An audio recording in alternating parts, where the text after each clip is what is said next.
Next topic है प्रकाश के प्रकीर्णन द्वारा ध्रुवण की व्याख्या।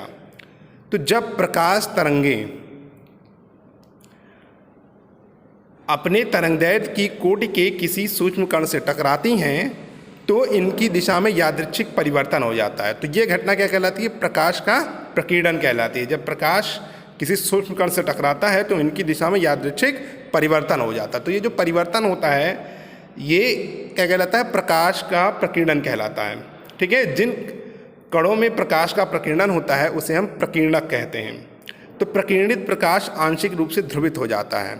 चित्र में सूर्य के प्रकाश को अध्रुवित प्रकाश दिखाया गया है और आपतित तरंग के वैद्युत क्षेत्र के प्रभाव में अणुओं में उपस्थित इलेक्ट्रॉन इन दोनों दिशाओं में गति ग्रहण करते हैं। तो सूर्य से आने वाले प्रकाश किरण की दिशा 90 डिग्री के कोण पर देखते हुए प्रेक्षक को दिखाया गया है। तो आपतित प्रकाश के लंबवत दिशा में प्रकीर्णित प्रकाश ध्रुवित होता है। नेक्स्ट टॉपिक है पोलराइड। तो ये क्या होता है? यह समतल ध्रुवित प्रकाश उत्पन्न करने की एक सस्ती व्यापारिक विधि होती है। ठीक है, जो द्विवर्णिका के सिद्धांत पर कार्य करती है। इसमें एक बड़े आकार की फिल्म होती है जो दो कांच की प्लेट के बीच में इसको रख देते हैं। इस फिल्म को तैयार करने के लिए कार्बनिक यौगिक हर्पेथाइट या कुनेन के आइसोसल्फेट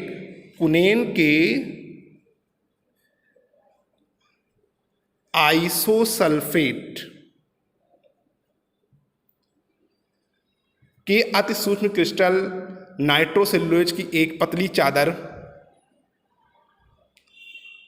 पर किसी विशेष विधि द्वारा फैला दिया जाता है कि सभी क्रिस्टल प्रकाशिक अक्षों के समांतर रहें और ये क्रिस्टल तीव्र द्विवर्णक होते हैं जो द्वि अपवर्तित किरणों में से एक को पूर्णतया अवशोषित कर लेते हैं। चित्र में दिखाया गया है ये एक प्रकाश स्रोत है जिसको हम अध्रुवित प्रकाश कह रहे हैं और ये क्या है? ये पोलराइड फिल्म है। पोलराइड फिल्म है। ठीक है, अब यहां से एक प्रकाश किरण इससे पोलराइड फिल्म से गिरी और ये प्रकाश क्या हो गया? ध्रुवित प्रकाश हो गया। ठीक है, चित्र में पोलराइड फिल्म को दिखाया गया है। ये समांतर पोलराइड फिल्म है और ये क्रासित पोलराइड फिल्म है।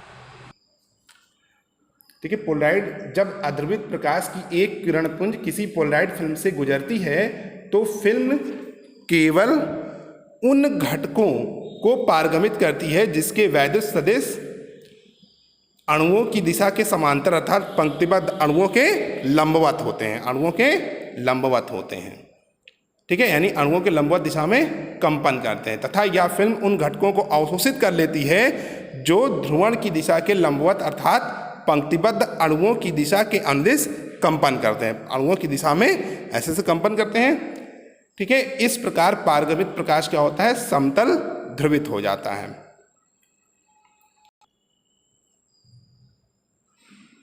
जब अध्रुवित प्रकाश की किरण किसी पोलराइड फिल्म से गुजरती है तो निर्गत प्रकाश की तीव्रता क्या हो जाती है? पहले से आधी हो जाती है। निर्गत प्रकाश की तीव्रता आधी हो जाती है।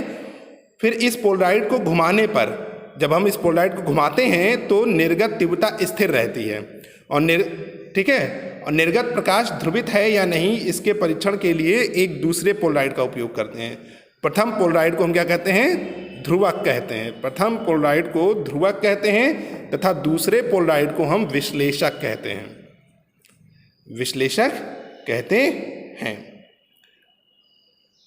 निर्गत प्रकाश ध्रुवित है या नहीं इसके परीक्षण के लिए क्या करते हैं? एक दूसरे पोलराइड का उपयोग करते हैं। पहले पोलराइड को ध्रुवक कहते हैं और दूसरे को क्या कहते हैं? विश्लेषक कहते हैं।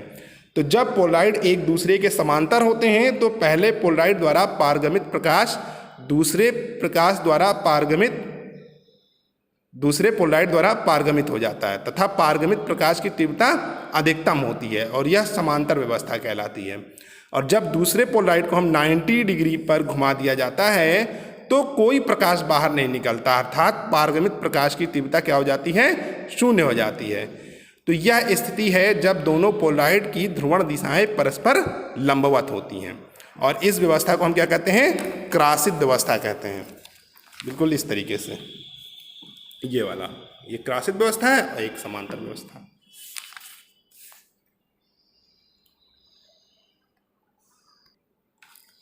नेक्स्ट टॉपिक है मैलस का नियम। ठीक है, ये फिगर बना रहे हैं, ध्यान से देखिएगा।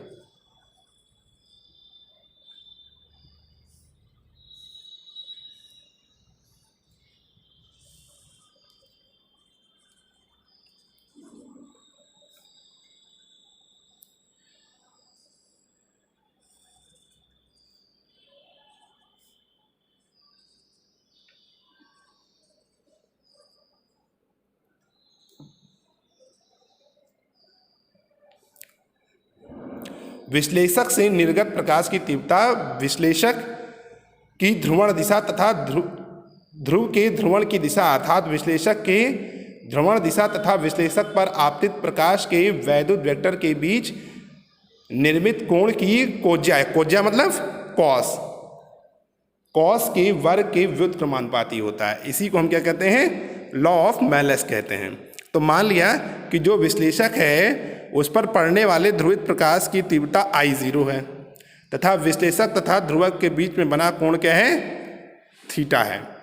ठीक है, तो मैलस के नियमानुसार क्या होता है, I is proportional to cos square theta, यानी I is equal to I0 cos theta. ठीक है, तो यदि विश्लेषक पर गिरने वाले ध्रुवित प्रकाश के वैद्युत वेक्टर का आयाम a है तथा इसकी दिशा विश्लेषक के ध्रुवण दिशा के बीच बने कोण थीटा है, यानी दिशा जिस दिशा में जा रहा है और विश्लेषक ध्रुवण के बीच का कोण थीटा है, तो निर्गत प्रकाश की तीव्रता I इज प्रोपोर्शनल टू क्या हो जाएगा, a cos थीटा का होल स्क्वायर। तो I इज इक्वल टू क्या हो जाएगा, k a square cos square theta. तो जहाँ k एक नियतांक है, परंतु हमें क्या पता है k a स्क्वायर क्या होता है, I0, जहाँ पे I0 क्या है, विश्लेषक पर आपतित ध्रुवित प्रकाश की तीव्रता है। तो I बराबर क्या हो गया, I0 cos स्क्वायर थीटा। यही लॉ ऑफ मैलस है। अब देखो, अगर यहाँ पे थीटा इज इक्वल टू 0 हो जाए या 180 हो जाए, तो I is equal to I0 cos square theta, या 180 की वैल्यू -1 और स्क्वायर है तो प्लस, यानी I0 हो गया। अगर theta is equal to 90 degree हो जाए तो I is equal to I0 cos square 90 is equal to 0, तब I की वैल्यू क्या हो गई, 0 हो गई।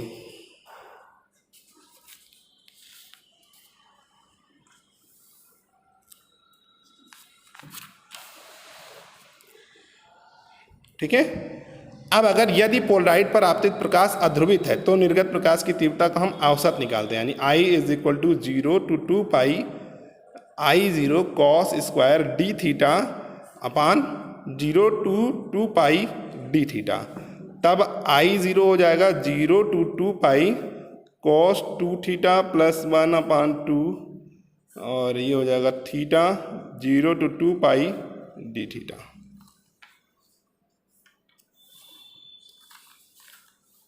ठीक है, तो ये हो जाएगा। अब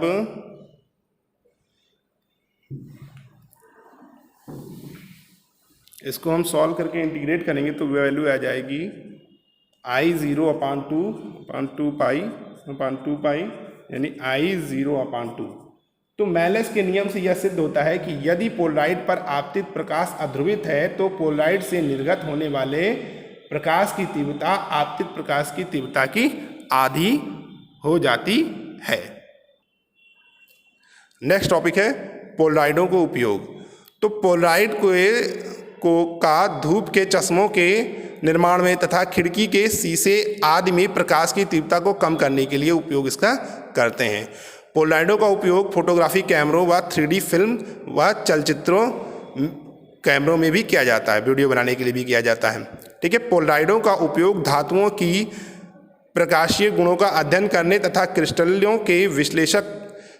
का विश्लेषण करने के लिए भी इसका प्रयोग किया जाता है तथा पोलराइडों का उपयोग चकाचौंध से बचने के लिए भी करते हैं।